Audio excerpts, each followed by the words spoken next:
શું નામ ભાઈ તમારું? ભાવેશ કાંતિભાઈ વેગડા. પ્રશ્નમાં સાહેબ એવું છે, ક્યાંથી ને પાણી આવે? પાછળ અહીં તમે જોઈ શકો છો ભૂગળ ગટર છે, હમ આ ઢાંકણો છે. આમાંથી ટૂંકમાં આવે. હવે મારું શું, નગરપાલિકાના સદસ્યોને 2 દિવસ ત્યાં ફોન કરી છે પણ કોઈ ધ્યાન દેતું નથી. હમણાં આવી છે એવું કહી અને ફોન કટ કરી નાખે છે. અને અત્યારે આજની તારીખમાં 2-3 ફોન કર્યા, ફોન ઉપાડતા નથી. સાહેબ અમે ગરીબ માણસો છીએ, અમારા ઘરમાં ફુવારું પાણી આવે છે, તમે આમ જોઈ લો.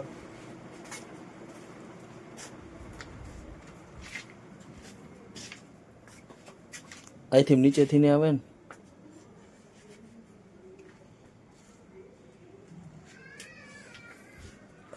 આ તો ઠીક છે, ઉનાળો છે તો રાતે 2 દિવસ થયા તો રાતે 12 સુઈ છીએ અમે.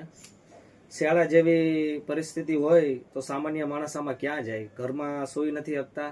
અને નગરપાલિકાના ચૂંટાયેલા સદસ્યો જે છે એ કોઈ ધ્યાન દેતા નથી. વારંવાર ફોન કર્યા છે પણ હવે ફોને ઉપાડતા નથી.